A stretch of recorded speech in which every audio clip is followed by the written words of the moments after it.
हाय दोस्तों, सभी को एक्सेल पीएससी एजुकेशन में स्वागत है। पिछले क्लास में हम भक्तिकाल से संबंधित कुछ प्रश्न पढ़े थे। आज भी कुछ प्रश्न पढ़ेंगे जो भक्तिकाल से ही संबंधित है। पहला प्रश्न, सगुण उपासक भक्त भगवान के सगुण और निर्गुण दोनों रूप मानता है, पर भक्ति के लिए सगुण रूप ही स्वीकार करता है। निर्गुण रूप ज्ञान मार्गियों के लिए छोड़ देता है। यह कथन किस आलोचक का है? सही जवाब है आचार्य शुक्ल जी। आचार्य शुक्ल की कथन है ये। प्रभु जी तुम चंदन हम पानी, पंक्ति निम्न में से किसकी है? रैदास। रैदास की पंक्तियां हैं। श्रृंगार रस के घोर विरोधी कौन से कवि है? सुंदरदास। श्रृंगार रस के घोर विरोधी कवि है सुंदरदास। कबीर की उलटबासियां में से कबीर की उलटबासियां में कौन सा रस प्रमुख है? अद्भुत रस। कबीर की उलटबासियों में अद्भुत रस प्रमुख है। गहना एक कनक ते गहना इन मुह भाव न दूजा। इस पंक्ति में कबीर ने किस दर्शन का प्रतिपादन किया है? वेदांत। इस पंक्ति में कबीर ने वेदांत दर्शन का प्रतिपादन किया है। कबीर काव्य में उपलब्ध अहिंसा का तत्व किस संप्रदाय की देन है? वैष्णव संप्रदाय की। अगला प्रश्न है, कबीर पंथ का निर्माण इनमें से किस सिद्धांत से हुआ? उपर्युक्त सभी। सही जवाब है उपर्युक्त सभी, यानी कि भारतीय ब्रह्मवाद, सूफियों का भावात्मक रहस्यवाद, वैष्णव का अहिंसावाद। अगला प्रश्न, कबीर में उपलब्ध ज्ञान मार्गी की बातें आचार्य शुक्ल के अनुसार कहाँ से ली गई है? हिंदू शास्त्रों से। अगला प्रश्न है, कबीर काव्य में उपलब्ध प्रेम तत्व किसकी देन है? ऑप्शन सी सूफी संप्रदाय की।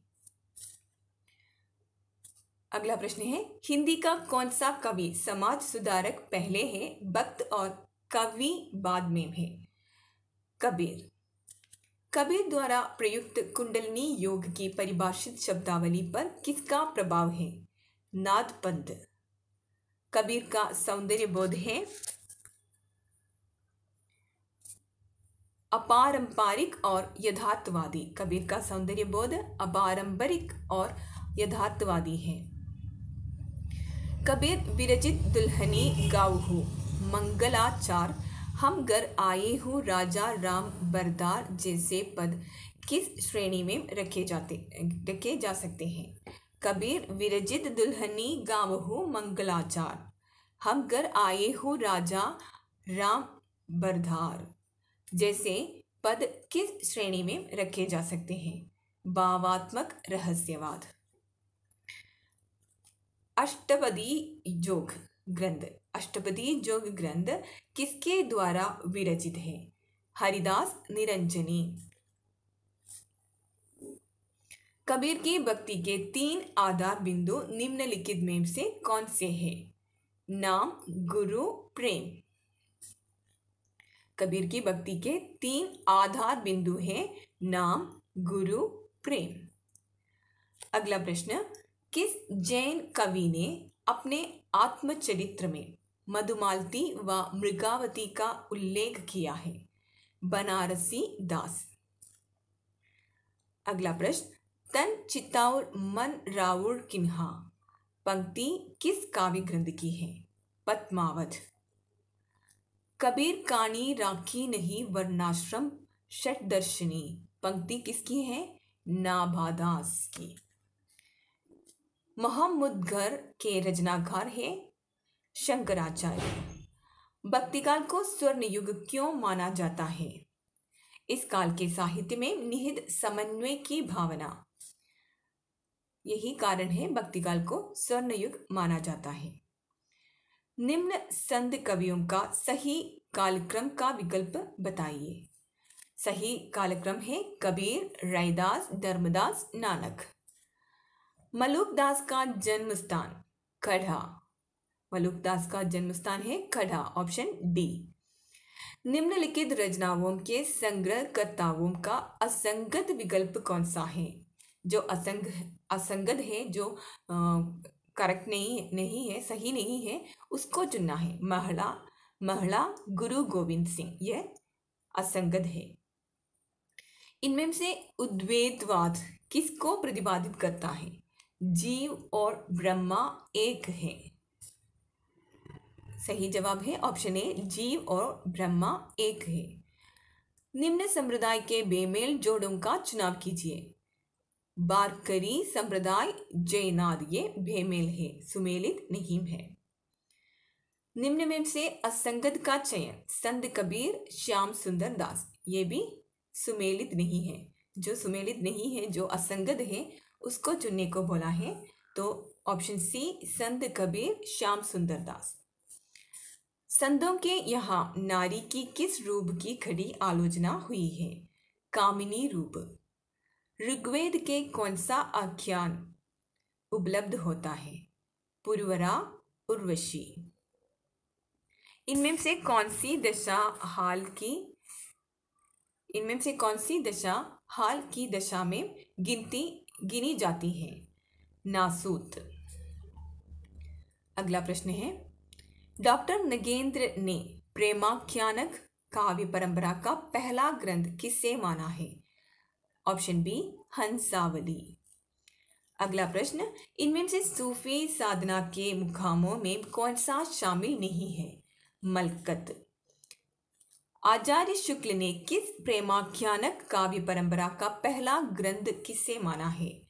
मृकावती को। निम्न में से असंगत का चयन कीजिए। रूप मंजरी, मंचन। किसने जायसी को भूमिपुत्र कहा है? वासुदेव शरण अग्रवाल। आखिरी कलाम नामक पुस्तक जायसी ने किस शासक के शासनकाल में लिखी थी? बाबर। किस प्रेमाख्यानक काव्य का नायक राजकुमार ऋतुपर्ण है? सत्यवती कदा। उस्मान की चित्रावली में किस शाही वक्त की प्रशंसा की गई है? जहांगीर। जायसी के पद्मावत में कितनी अर्धलियाम के बाद दोहा है? जायसी के पद्मावत में कितनी अर्धलियों के बाद दोहा आते हैं? 7 अर्धलियों के बाद। नूर मोहम्मद की कौन सी रचना में आध्यात्मिक रूप है? अनुराग बांसुरी। कामदेव की स्तुति किस प्रेमाख्यानक काव्य ग्रंथ में है? माधवानल कामकंदला में। जायसी की किस रचना में वर्णमाला के एक एक अक्षर को लेकर सिद्धांत संबंधित तत्वों से बड़ी चौपाइयां कही गई है? अक्रावट में। आचार्य शुक्ल ने सूफी आख्यान काव्य में किस एक हिंदी कवि का उल्लेख किया है? सूरदास पंजाबी। सो धनी विरहे जरी मुई तेहिक दुआम हम हलाक में धनी शब्द किसके लिए आया है? नागमती के लिए। नागमती को सूचित करने के लिए धनी शब्द का प्रयोग किया है। सो धनी विरहे जरी मुई तेहिक दुआ हम हलाक। अगला प्रश्न है, प्रेमाख्यान मूलक काव्यों में स्वाभाविकता की अपेक्षा अतिशयोक्ति अधिक है। संज्ञा की दृष्टि से सर्वाधिक प्रेमाख्यानों की रचना का श्रेय जाता है जानकवि को। आज का क्लास यही समाप्त करती हूँ। बाकी के प्रश्न अगले क्लास में पढ़ेंगे। अगर आपको ये वीडियो अच्छी लगी तो प्लीज़ लाइक कीजिए, शेयर कीजिए, सब्सक्राइब कीजिए। सबको मेरा धन्यवाद।